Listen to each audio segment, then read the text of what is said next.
Aita for asking my roommate to clean her half of the mess. After months of being woken up and dealing with rotting food and garbage in our dorm room, I finally asked my roommate to clean up. In response, she accused me of treating her like a child. Am I in the wrong for wanting a tidy space? I feel extremely frustrated about everything that is happening, and she is portraying me as worse than a murderer. Let me provide some context. I, 18 years old, female, and my roommate, 18 years old, female, were randomly assigned as roommates in a dormitory. The room is reasonably divided in half, but her side is slightly larger because her desk is positioned further over than mine, and we never bothered to move them. Overall, both sides of the room are nearly identical. We both agreed to share my personal refrigerator and microwave, as well as her vacuum. We would occasionally converse, but since we are majoring in different subjects and are involved in different activities, we did not have much in common. At some point during the first week, she put a whiteboard on our door, which I regularly filled with quotes from songs and books. Although the whiteboard technically belonged to her, and we never formalized an agreement to share it, she never minded and did not use it herself unless I replaced the quotes. I quickly became known for the drawings I created on the whiteboard and the walls. The walls in the hallway are made of whiteboard material. From the beginning, we gathered with notably different social circles, and the whiteboard emphasized our diverging paths. The first issue arose with the microwave. She made some popcorn, which she ended up burning. When I returned from my last class, the entire room was filled with the smell of smoke. I asked her what the odor was, and she informed me that she had burned popcorn earlier and was sorry for the smell. I told her not to worry about it. However, when I attempted to microwave something else, I discovered why the odor was so overwhelming. She had not cleaned the burnt popcorn residue out of the microwave after removing the popcorn. I was a bit frustrated but not overly upset, so I told her that I would take care of it this time, but she needed to clean the microwave if it happened again. She apologized, I cleaned the microwave, and we moved on. The next issue, which I found particularly bothersome, was her tendency to wake me up at night. At the beginning of the semester, I went to bed quite early compared to her. She would typically return at 1 or 2 a.m., while I would go to bed around 9 or 10 p.m. This would not have been a problem, but she was incredibly loud when she came in. She made the kind of noise associated with "we're both awake and just got back from class," entirely disrupting my attempts to sleep. Additionally, she left our room's door wide open while she moved around. The hallway lights never get turned off, like in most buildings, so every time she came home at night, I was jolted awake by the bright lights and the cacophony she created.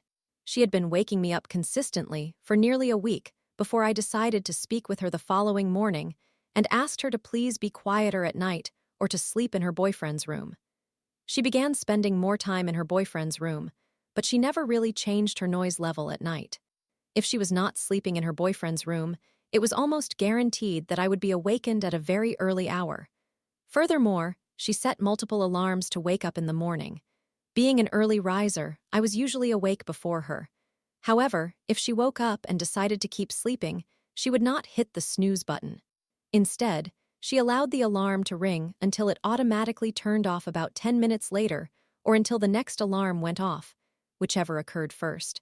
I have asked her multiple times to reduce the number of alarms or to try waking up and actually snoozing them. She never really made any changes. The third issue arose with the fridge about 2 weeks after the microwave incident. Since we do not have a kitchen available to us, there was not much stored in the refrigerator. I kept a couple of cans of soda and my water bottle in there. Occasionally, if one of us ate outside of campus, there would be leftovers. It was understood, though unspoken, that we would not touch each other's items in the refrigerator. There was a container of food belonging to her that had been in there for about a week, so I sent her a text asking her to either eat it or throw it away before it spoiled. She agreed, and we both continued with our lives. A few days went by, and neither option had occurred. I sent another text, politely requesting that she discard it since there was no way the food inside was still good. She responded that she would take care of it when she got home. I had to leave that afternoon to go home for a visit, so I was gone before she returned from class. When I came back from home a few days later, the container was still in the refrigerator. At that point, it was an open container, similar to one of those small dishes provided by fast food joints for events. I could see that the bagel inside was beginning to mold, and the entire refrigerator smelled terrible. When I saw her again, I asked her to please throw it away because it was emitting an unpleasant odor. She assured me she would do it when she had a moment. On my way home, a friend of mine had purchased glass bottle sodas for both of us. I placed the one I had not consumed into the refrigerator. The next day, she asked if she could have the soda. I inquired whether she had thrown away her food yet, to which she replied no. I informed her that she could have the soda on the condition that she disposed of her food. She argued that it was unfair. I responded that not only was it my soda, but it was also her food container that she had neglected to clean despite my asking her 3 times to dispose of it. She made a scene, but she immediately went to throw away the container.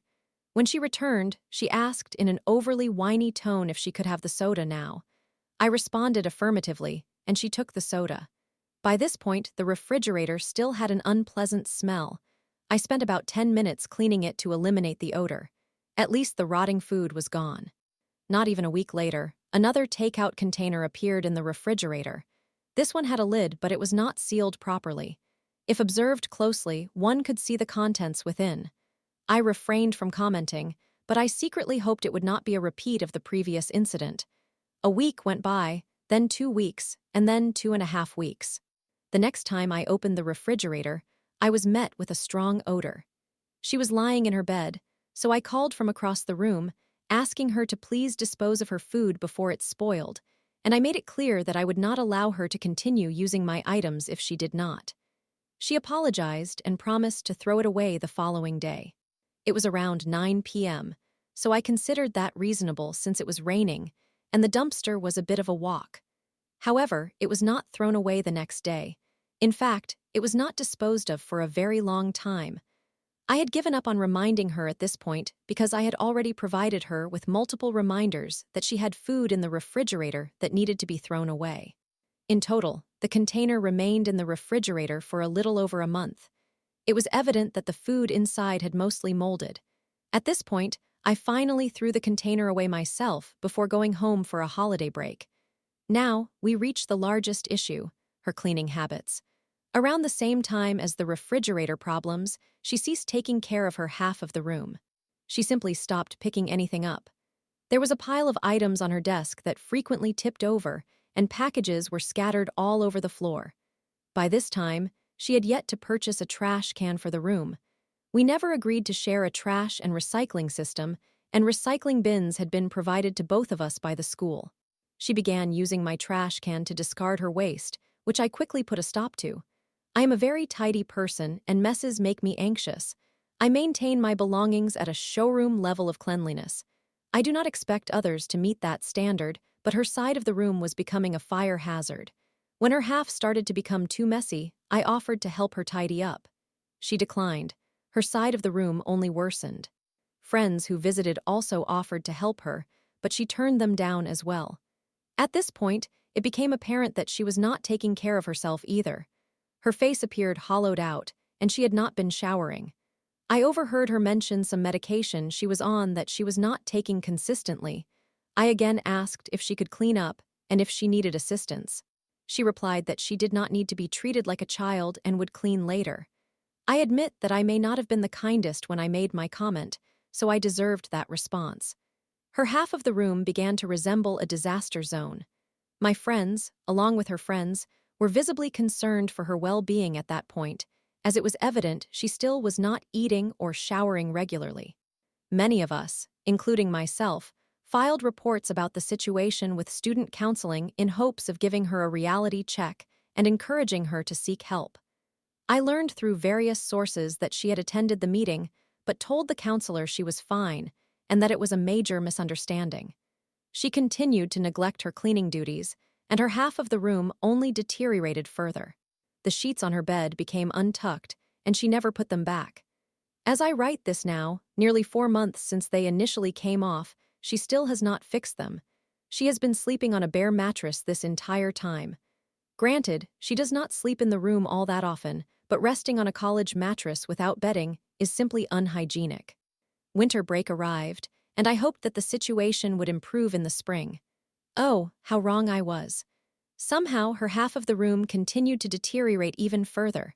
I did not believe it was possible for it to look worse than it already did, yet I was proven wrong. Throughout this entire time, I am still being awakened at 1-2 a.m. if she is in the room, and her alarms continue to disrupt my sleep in the mornings. I have been incredibly patient and have not said much. I have simply allowed her to go about her business as long as she was not actively bothering me. My friends have continually advised me to request a move out. I really do not want to deal with relocating all of my belongings. This brings us to the present moment. The current issue is related to the cleaning situation. I learned for certain that we are going to have fire safety checks in the upcoming week. I also noticed a smell permeating the entire room, an unmistakable odor of pure rot. One of my friends walked by while I was attempting to identify if the smell came from my belongings and had to leave the area. I sent her a text to inform her that her half of the room had become incredibly disorganized, and she needed to properly clean and dispose of whatever was producing the odor immediately. She apologized and thanked me for informing her, explaining that she had been struggling to find motivation to clean since the beginning of the second semester. I left for a while, and upon returning, I found her lying in bed while one of our mutual friends, 18 years old, male, picked up some things around her half of the room. As I was getting my water and preparing to step out again, she told said mutual friend that he could stop because it was clean enough. Her side of the room did not appear much different. Some of the actual garbage had been removed, but it was still messy. It looked like when a young child tries to avoid cleaning by simply moving a few things around to fool their parents on her side. After hearing that comment, I interjected and told her that her room was not at all clean enough and that she needed to tidy up her belongings now. I left to go out, returning about 2 hours later. Upon entering, I noticed my latest whiteboard quote had been erased, and instead it read, "This whiteboard now belongs to the roommate only because she paid for it." I paused before entering the room. I stepped inside and asked her to apologize for erasing my content, stating politely that it was petty and an inappropriate way to respond if she was upset. She shouted at me, claiming that I had been treating her like a child, did not respect her, and had been treating her poorly. I tried to respond, but she interrupted me, insisting it was reasonable and merely a truthful statement regarding the whiteboard. When she finally stopped talking, I informed her that she could no longer use my refrigerator or microwave. Just before I exited, she said that if I had such a problem with a stupid whiteboard, and her, as a person, I should simply move out. I have not acted maliciously during any of the time between these incidents, yet she has been extremely harsh toward me for reasons I do not understand. I have heard from others that she speaks negatively about me when I am not around, but I lack evidence to confirm this. I genuinely do not know whether I have done something wrong or if I was actually being unreasonable based on her response. In summary, my roommate has consistently woken me up for months, has left garbage and rotting food in the room, and has stopped cleaning up her belongings. When I requested that she clean up her side, she screamed at me and told me I was being ridiculous. Am I the antagonist in this situation? Story 2. I, 22F, am confused about this friendship I have with my 33F friend. So yes, essentially, I first encountered her, now referred to as H, last year around October at a birthday party for a mutual friend. Admittedly inebriated, we spent a significant amount of time just dancing and enjoying the club atmosphere. My first impression of her was that she was genuinely friendly and kind. H was also quite touchy, which I attributed to the alcohol. I managed to obtain her social media information, but I thought that would be the end of it when I get quite drunk at a club. I typically end up acquiring strangers' social media details in a friendly manner and never reach out to them again. After contemplating things for a week, I realized I had no idea what to get for the birthday girl's belated gift. Then it struck me, of course. I should ask that H girl on whom I have a bit of a crush. So I did. We exchanged a few ideas, and I got something for the birthday girl, whom I will refer to as B from now on. I presented B with her gift and messaged H to see if I could get her anything as a thank you for her assistance. She initially declined, but then quickly changed her mind and mentioned that she really liked chocolate. I managed to ask my friend to pass a Kit Kat bar to her. A few weeks later, she casually mentioned in a text that she had heard about weekend volleyball from a mutual friend and was planning on attending. Fast forward to weekend volleyball, we exchanged greetings, and before anything else, she pulled 2 snacks from her bag and asked me to choose one. Assuming it was her way of reimbursing me for the Kit Kat, I selected one without much thought and began explaining how the recreational sessions worked and what we were currently doing. The following week, she also offered me a snack, and I wondered how long she would continue this trend, spoiler alert, to this day. When volleyball concluded, I asked her if she would stay for badminton, and she replied that she would see, as she needed to go get lunch. She then invited me to join her, which I declined. However, as I walked away and reflected on my decision, it occurred to me that I was being foolish. So I hurried back and informed her that I would join her. On the walk there, she naturally linked her arm with mine. I thought, cool, she's one of those people who link arms. About 2 minutes later, she realized what she had done and quickly pulled her arm back, apologizing profusely and questioning whether it was normal in the UK to behave like that, keeping in mind I am also Asian, so I found it somewhat amusing. I assured her that I was comfortable with it, but if she was genuinely uncertain about anything, she could always just ask. The next minute or so was spent with H nervously attempting to inquire if it was okay to hold on to me, occasionally coming close to finishing the sentence and sometimes even completing it, only to retract her hand at the last moment. It even escalated to a point where she began bouncing nervously on her tiptoes in an effort to gather her courage. It was amusing, but I wasn't cruel, so I told her that I would take the initiative to ask her directly. I did, and she confidently replied, yes, and re-linked arms with me, pretending for a moment that she had not been acting strangely. I subsequently injured my knee during a volleyball match. I informed her, and she expressed worry, asking if I was eating well. The next day, she asked me the same question, and I admitted that I had not eaten yet. She then offered to cook for me and bring the meal over. She eventually came by, and as I limped to the door to open it, I noticed her fidgeting outside while fixing her hair. I made a mental note of it but thought little of it since she was straight, and it was quite windy outside. When I opened the door, she hurried inside, complaining about how cold it was. She then asked if I had eaten lunch. When I replied no, she told me she would leave me in peace since she didn't want to inconvenience me. I asked, admittedly in a roundabout way, if she wanted to stay, but she reiterated that she didn't want to be a bother and left. Approximately an hour later, I received a text from her stating that she had arrived home. She mentioned that the next bus wouldn't arrive for another 20 minutes, and since it was so cold, she had retreated into a grocery store to wait. I chastised her, saying she should have returned, which she acknowledged as well, and the conversation continued. A few weeks later, after volleyball, I was merely there to watch. I informed her that I was going to visit our mutual friend at a cafe and that she was welcome to join me. We went and got hot chocolate from our friend and chatted. She also said she loved brownies. I ended up sharing with her how I had a falling out with a friend due in part to his clinginess and possessiveness, which made it feel as though I was in a relationship with him and I am a lesbian. At that point, she looked at me and said, "You know I am not a lesbian, right?" I laughed it off. She had always given off fruity vibes, but I didn't say anything. She continued explaining that many of her friends believed she was a lesbian, but she was not. She then asked me how I realized I was a lesbian. I knew I liked girls around the age of 10, but I thought I was bisexual for a while until I ultimately discovered I was indeed a lesbian. I then told her about a friend who thought she was bisexual for years and even dated men, but was having second thoughts. She appeared somewhat puzzled, but I did not press further. About a week later, I baked brownies and placed them in the Tupperware she had given me when she brought me food. There were quite a few, so I packed the rest for the volleyball session participants. This was partly to cover my tracks and also partly because she had told me she didn't want me to bake anything for her as a thank you since I was injured and shouldn't be doing favors for her. By this time, it was around Christmas, and at some point during a walk to town, she presented me with a gift in a small bag along with a card. I inquired if I should open it now or later, and she suggested later. On the return walk, she told me that she had gotten me a yellow shirt since it was my favorite color, and I had mentioned how difficult it was to find a yellow that suited my skin tone. The card was quite touching, and I won't lie, it had a slightly romantic tone.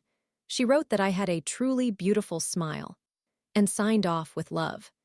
I messaged her, expressing how meaningful it was, and she replied that I was one of the best things in her life or something along those lines, wishing that I would be happy in the future, and saying that she would be the reason for my happiness. Hello. Am I not being delusional, right? So, to show my gratitude, I spent my holiday knitting her a scarf, as she had once mentioned that she should get one. Now it is around New Year's. H asked me about my plans. She then mentioned that she was thinking of bringing her little sister over and asked me about activities she could do in our area. I suggested bowling and maybe some window shopping. H then told me she intended to make, or rather force, as she said herself, her sister meet her friends. Mistake number 1, I did not interpret this as an invitation. I merely expressed my sympathy for her and said that I understood that feeling. Mistake number 2, I left the conversation at that. Hours later, it hit me. I asked her if she still had plans, and if not, to come over to my house to make and decorate cookies. She eagerly responded with a resounding yes. Things progressed, and her sister could not come over, but she confirmed whether she could still come by herself, of course. And we spent the entire afternoon and evening shopping, baking, and decorating. I even prepared her dinner. While baking, she took one of my cinnamon roll hair clips and forgot to return it, so we arranged to meet up the following week. It was perfect timing because I had completed the scarf by then. We met up, and lo and behold, she presented a variety of snacks to choose from, returned my hair clip, which I accidentally snapped in half as soon as I tried to use it, and I gave H her delayed Christmas gift. She adored it, to say the least. She insisted we take a picture, and she pulled me to a bench before posting it on her social media feed. I had thought it would only be on her story, but no. Anyway, we returned to my classroom, she finished her tasks, and she informed me that she was going to take me to a restaurant she had been to before with her classmates that she enjoyed very much. Naturally, I accepted. She paid for everything and wouldn't let me reimburse her, which was unfortunate. She began to grow more comfortable with me during volleyball, playfully tickling me, pinching my stomach, poking my back, and even once holding my face in her hands. A few weeks later, she invited me to Sunday church.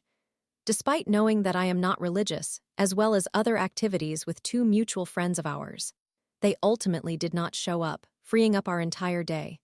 At church, we encountered a girl who also attended our university, and we began conversing. H was curious about what we could do to pass the time, and the girl suggested going to the cinema. I informed H that I had been there before, and suddenly she expressed a desire to go. I asked, "Right now?" And she affirmed. So we separated from the new girl and headed to the cinema to check it out. I showed her around, and then she proposed visiting the museum and a bakery. We went and had an incredible time, to say the least. On the way back home, she shared with me the story of the guy at the bus stop.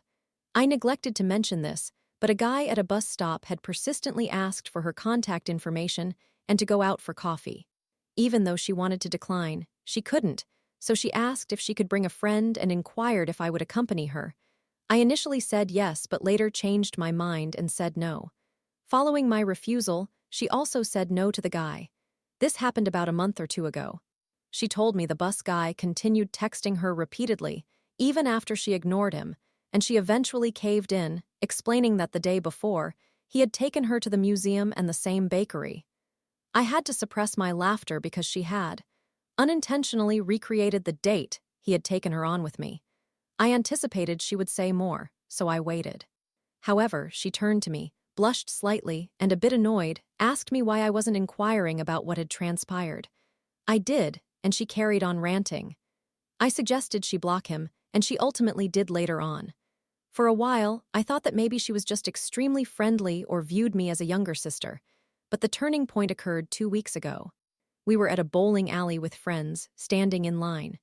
One of us stepped aside to play in the arcade section, so I thought it would be acceptable for me to step outside, to smoke, although I did not disclose this.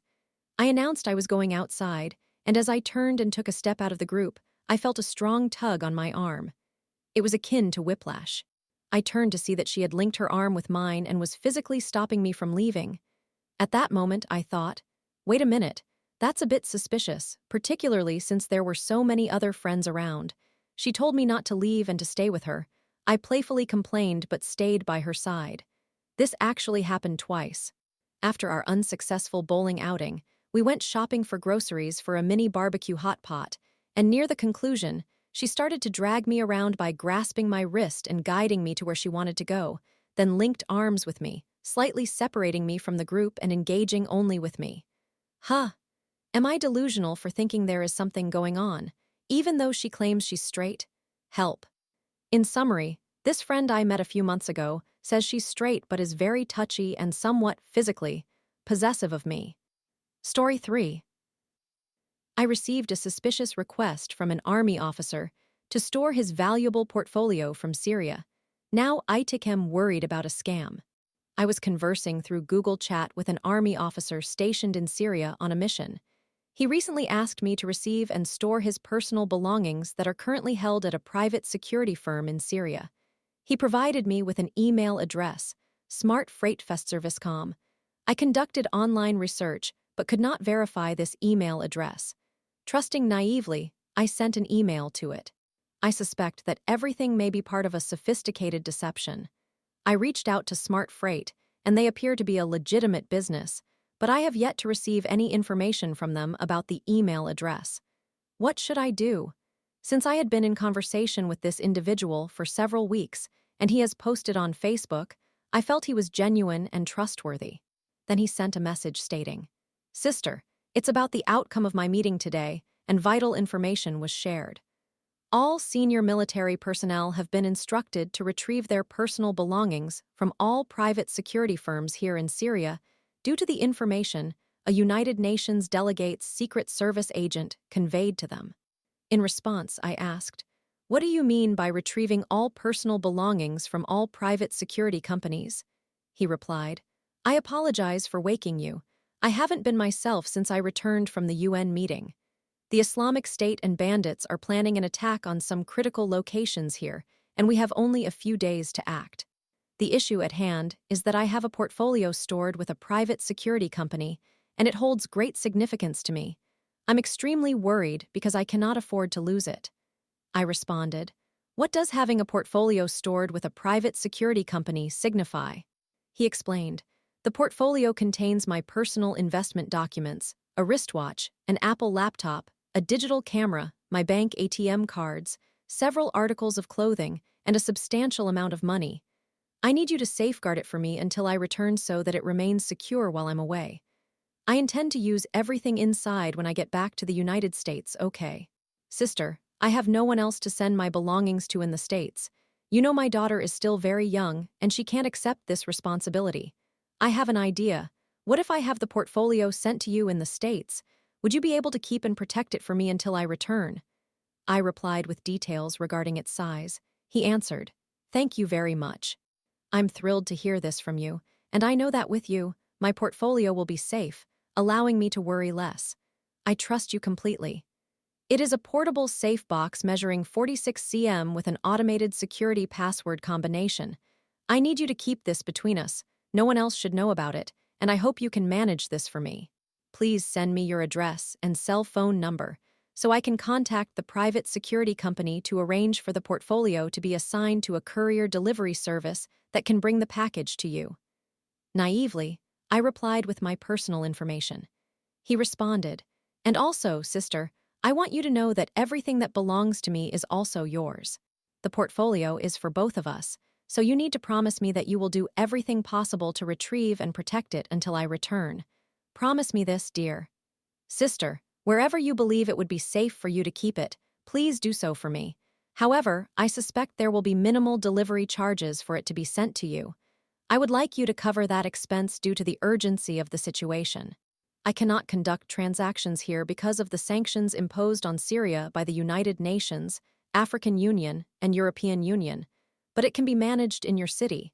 So when I come back, I will reimburse you for any delivery costs, okay?" I asked him to stay safe and inquired whether the package contained any illegal items. He reassured me, "Always pray for God's protection, and I believe He will keep me safe from harm. I promise you that I will return safely to you, sister. I would never endanger you, sister. You are my family, and I would never do anything to harm you. Sister, I'm unsure if the costs will be significant, but let's contact them first, and then we'll know how to proceed, okay?" I have already communicated with the private security firm, and I will inform you as soon as I receive a response from them. Sister, I want you to understand that you are very important to me, and I would never do anything to hurt you in any way. I promise you this, okay? I asked. Where is the security firm located? He replied. I trust you as well, sister. They have given me the contact for the company that will deliver the portfolio to you. I want you to reach out to them through their website. I inquired about their location and why I needed to contact them. He responded, in Damascus, Syria. Smart Freight Festservice.com. Sister, contact them immediately and tell them you are expecting a package from me via their company. Include my full name, as the private company warehouse used my name for the shipment. Sister, once you have contacted the shipping company, please inform me. I replied. They just reached out asking for my name, address, phone number, and the nearest airport to me. After providing the requested information, I continued the conversation. He said, please keep me updated, and I cannot wait to hear that the portfolio has been delivered to you. My heart will be at ease when it finally arrives. The email is quoted below, from Smart Freight Festservice.com. Hello, a safe box has been assigned for shipment to you by a private security company warehouse. Here are the confirmation requirements we need from you in order to initiate delivery. Please provide the following details: full name, address, country, phone number, nearest airport to you. Please send us all the required information now so we can start the process. Best regards, support team, William D1 Smart Freight Delivery Service. I provided the information and later received a reply email. Hello, I have received and noted your information. I have also registered your name with the Smart Freight United Nations Clearing Department. To expedite the process, you will need to pay the total of $2,350.00. This amount is essential to clear the consignment box from the warehouse and begin the procedures necessary for the United Nations Sustainable Development Goals release of the box for delivery, including delivery fees, tax, VAT, and other local charges. Once the payment is received, I will immediately proceed with clearing the box from the private warehouse and initiate the delivery process. Please confirm when you will make the payment so I can start the delivery as soon as possible. Thank you for your prompt attention to this matter. I look forward to your immediate response. Best regards.